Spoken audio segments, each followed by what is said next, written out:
Espíritos felizes, Maurice Gontran. Era filho único e faleceu aos 18 anos de uma infecção pulmonar. Inteligência rara, razão precoce, grande amor ao estudo, caráter doce, terno e simpático. Possuía todas as qualidades que fazem prever brilhante futuro. Aí todas as vezes que a gente depara com uma pessoa assim, muito inteligente, a gente acha, vai ser uma pessoa de bem, vai ser uma pessoa... Ou seja, sempre acha que aquela pessoa vai conquistar muito na Terra. Aí vem os reveses que muitas das vezes a gente não consegue entender. Vamos ver as explicações? Com grande êxito, terminara muito cedo os primeiros estudos, matriculando-se em seguida na Escola Politécnica. A sua morte acarretou aos parentes uma dessas dores que deixam traços profundos e muitíssimos dolorosos, pois que, tendo sido sempre de natureza delicada, lhe atribuíam o fim prematuro ao trabalho de estudos a que o instigaram. Sempre vem aquele, você é culpado, você botou ele para estudar demais, ele ficava estudando muito tempo, né? Sempre empurra para alguém a culpa, mas não entende que existem regras nas leis divinas que nos colocam na posição necessária a estarmos aqui ou acolá, de acordo com aquilo que nós nos precisamos estabelecer como meta para o nosso crescimento. Exprobando-se, então diziam, de que lhe serve agora tudo o que aprendeu? Melhor fora ficar-se ignorante, pois a ciência não lhe era necessária para viver e assim estaria, sem dúvida, entre nós e seria o consolo da nossa velhice. É querer ser Deus, ou querer ter uma presciência de algo que não temos. Como vamos então entender o processo? Como vamos então entender os escaninhos desse processo evolutivo? Se conhecessem o Espiritismo, raciocinariam de outra forma. Nele encontraram, contudo, a verdadeira consolação. O ditado seguinte foi dado pelo rapaz a um dos seus amigos, nesses meses após o decesso. Então, a partir do momento que as pessoas vão procurando a doutrina espírita, aí vão encontrando a consolação. Vamos ver a comunicação? Pergunta, meu caro Maurício, a terna afeição que votáveis a vossos pais, traz-me a convicção de que desejais confortar-lhes o ânimo, se estiveres ao vosso alcance fazê-lo. O pesar, direi mesmo, o desespero que o vosso passamento lhes trouxe, altera-lhes visivelmente a saúde, levando-os a desgostarem da vida. Algumas palavras de consolo poderão certamente fazer renascer-lhe a esperança. Aí os pais perdem filho e quase perdem a própria vida, chegando do outro lado lá muito mais como suicida do que alguém que morreu naturalmente, dificultando esse reencontro por causa de uma não aceitação da vontade de Deus. Meu amigo, esperava com impaciência esta ocasião, que ora me facultais de comunicar-me. A dor de meus pais aflige-me, porém ela se acalmará quando tiverem a certeza de que não estou perdido para eles. Aproximai-vos deles a fim de os convencer desta verdade, o que certamente conseguireis. Então pede ao médium que se aproxime dos pais dele, comece a conversar sobre essa possibilidade da continuidade da vida. Era preciso este acontecimento para insinuar-lhes uma crença que lhes trará a felicidade, impedindo-os de murmurar contra os decretos da providência. Sabeis que meu pai era muito céptico a despeito da vida futura. Deus concedeu-lhe este desgosto para arrancá-lo do seu erro. Aqui nos reencontraremos neste mundo onde não se conhece o desgosto da vida e no qual os precedi. A questão dos pais, ou a questão da pessoa ser muito céptica, ser muito racional, querer explicações muito técnicas, trazem grandes transtornos para o espírito e muitas das vezes espíritos amigos e missionários do bem, para impulsioná-los a esse despertar maior da vida, vem até eles, passa essa reencarnação para ter condições de poderem despertar para Deus, despertar para as coisas espirituais e procurar entender que a vida continua, porque entender que a vida continua para um espírito é fundamental. Muitas das vezes o espírito desencarna e fica séculos preso ao corpo ou jogado em alguma vala no mundo espiritual. Isso mesmo. Tem dúvida? Leia o livro Libertação. Aí então começa-se um novo despertar, reencarna, a ideia fixada ainda permanece, então ele tem que passar por um tratamento de choque para sair daquelas ideias fixas e começar a pensar diferente. Afirmar-lhes categoricamente que a aventura de tornarem a ver-me-ser-lhe-á recusada como castigo à falta de confiança na bondade de Deus. Interdita-me seria mesmo a comunicação com eles durante o tempo que da sua permanência na terra. O desespero é uma rebeldia à vontade do Onipotente, sempre punido com o prolongamento da causa que o produziu, até que haja completa submissão. A história de Jó, aquela figura mítica da Bíblia, então ele passa por uma série de situações e nunca reclama de Deus. E por isso nós temos que entender a importância de nós sabermos nos conduzir, sabermos nos adequar às regras para não ficarmos presos a sofrimento, como ele diz ali. Se você se rebela contra as leis do Onipotente, você se afasta daquele ente que você queria encontrar e fica punido ou fica impedido, punido é muito complicado, fica impedido de rever aquele ente que partiu antes devido à rebeldia da pessoa em aceitar a morte. Por isso é importante aceitarmos e compreendermos que vamos morrer. Mas é importante aceitarmos e compreendermos que a vida continua e que encontraremos com aqueles que nos amam sempre que dispostos estivermos a termos mais amor uns com os outros. O desespero é verdadeiro suicídio por minar as forças corpóreas. A quem abrevia os seus dias no intuito de escapar mais cedo aos travos da dor, faz jus a mais cruéis decepções. Deve ser o contrário, avigorar o corpo a fim de suportar mais facilmente o peso das provações. Aí a visão que somente a doutrina espírita traz para a gente de forma tão clara, que outras também trazem, mas de forma clara. Confie em Deus.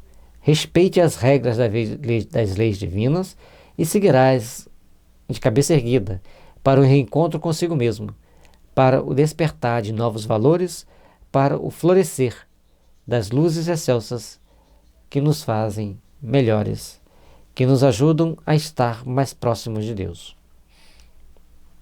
Meus queridos e bondosos pais, é a vós que neste momento me dirijo. Desde que deixei o despojo mortal, jamais deixei de estar ao vosso lado. Aí estou muito mais vezes mesmo que quando na terra. Consolai-vos, pois, porque eu não estou morto, ou antes estou mais vivo do que vós. Apenas o corpo morreu, mas o espírito, esse vive sempre. Ele é ao demais livre, feliz, isento de moléstias, de enfermidades e de dores. Todo o nosso caminhar, todas as nossas oportunidades aqui na Terra nos fazem refletir na grandeza de Deus e na grandeza das oportunidades que nós temos de procurarmos estar bem conosco mesmo, procurarmos estar em paz com a vida. Fazendo-nos melhores, fazendo-nos caminhar para Deus, encontraremos essas forças divinas em nós. E por isso, precisamos estar sempre conscientes de que Deus nos criou para progredirmos, para aprimorarmos como espírito. E ao desencarnarmos, quanto melhor tivermos vivido esta vida, melhor estaremos no plano espiritual, melhor estaremos junto daqueles que nos amam. Façamos, pois, o melhor para que o melhor venha nos envolver, nos impulsionar para o bem. Em vez de vos afligirdes, regozijai-vos por saber que estou ao abrigo de cuidados e apreensões em lugar onde o coração se satura de alegria puríssima, sem a sombra de um desgosto. Ele estava no mundo espiritual, vivendo em paz, curtindo ali os seus momentos com seus amigos, vivendo um momento de felicidade em que os pais ficassem tranquilos. Se o seu filho está estudando, aí vai fazer um curso fora, em outra cidade, qual a preocupação que nós temos? Que ele esteja num bom alojamento, que ele esteja bem alimentado, que ele esteja bem protegido. Da mesma forma, quando parte para o mundo espiritual, essa tem que ser a nossa preocupação. Como e onde você está? Está bem protegido? Alimentando-se de boas luzes? Que bom. Mas é difícil. Não é tão simples a gente aceitar. Mas é um exercício diário que nós temos que fazer, como ele está mostrando aqui para nós. Meus bons amigos, não deploreis os que morrem precocemente, porque isto é uma graça que Deus lhes concede, poupando-os às tribulações da vida terrena. A minha existência aí não devia prolongar-se por muito tempo desta vez, visto ter adquirido o necessário para preencher no espaço uma missão mais elevada. Se tivesse mais tempo, não imaginais a que perigos e seduções iria expor-me. Olha que interessante, ele desencarnou cedo, já foi programado para desencarnar cedo, que ali seria uma promoção para ele no mundo espiritual, para ele passar por uma missão mais elevada, e ele consegue essa graduação, consegue essa promoção no plano espiritual, vamos dizer assim, e aqui a gente fica lastimando porque ele foi. Um pouco de egoísmo. Ou a falta de raciocínio espírita. E podeis acaso julgar a minha fortaleza para não sucumbir nessa luta, que importaria atraso de alguns séculos, porque, pois, lastimar o que me é vantajoso. Essa é uma grande e delicada situação. Conquistar como espírito é mais importante que conquistar como os prazeres do mundo aqui da Terra. E se ele pôde conquistar como espírito, então ele pôde resplandecer, ele pôde se aprimorar, ele pôde se fortalecer. E com isso, todos nós vamos aprendendo a nos aprimorarmos, a nos estarmos bem com a vida, para construirmos intimamente as forças do amor, que deve sempre nos impulsionar para as realizações excelsas do bem, que deve pulsar em nossos corações.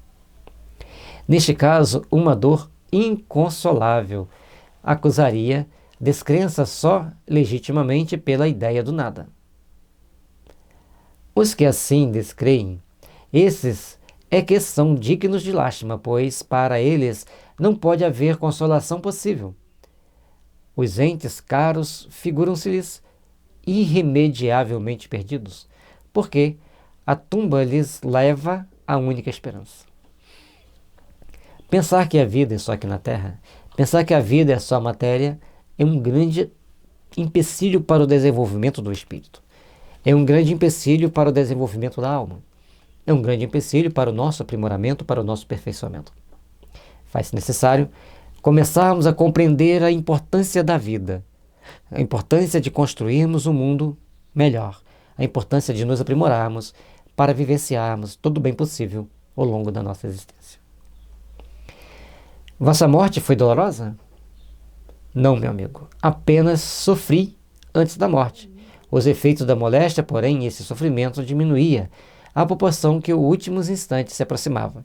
Depois, um dia, adormeci sem pensar na morte.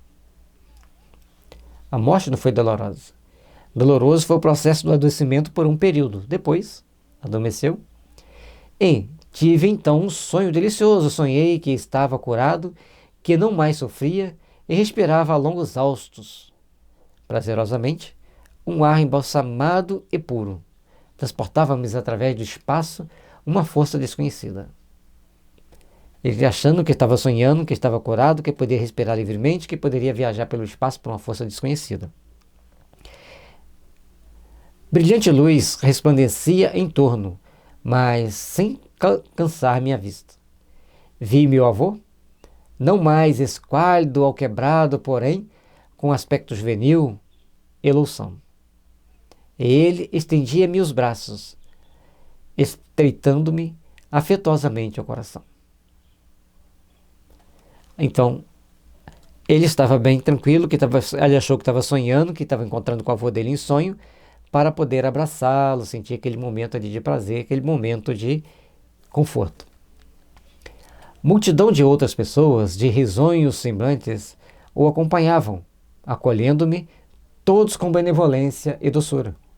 Parecia-me reconhecê-los e venturoso por tornar a vê-los.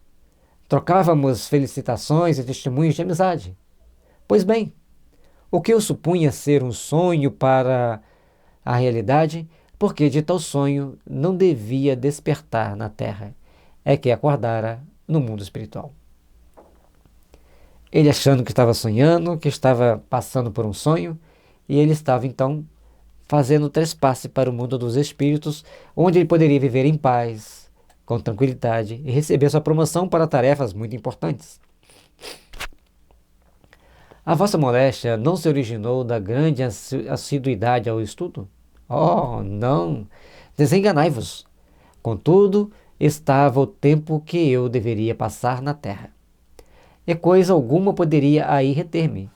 Sabia-o, meu amigo, nos momentos de desprendimento, e considerava-me feliz com a ideia da próxima libertação. À medida que ele sabia que ele ia se libertar, ele estava feliz. Não é o estudo que fez ele sofrer, que fez ele adoecer e morrer. Temos que entender sempre isso. O estudo engrandece a alma. A alma morre porque chegou o dia de morrer. Mas o tempo que aí passei não foi sem proveito. E hoje me felicito de o não ter perdido. Aproveitou estudando. Aproveitou aprimorando-se.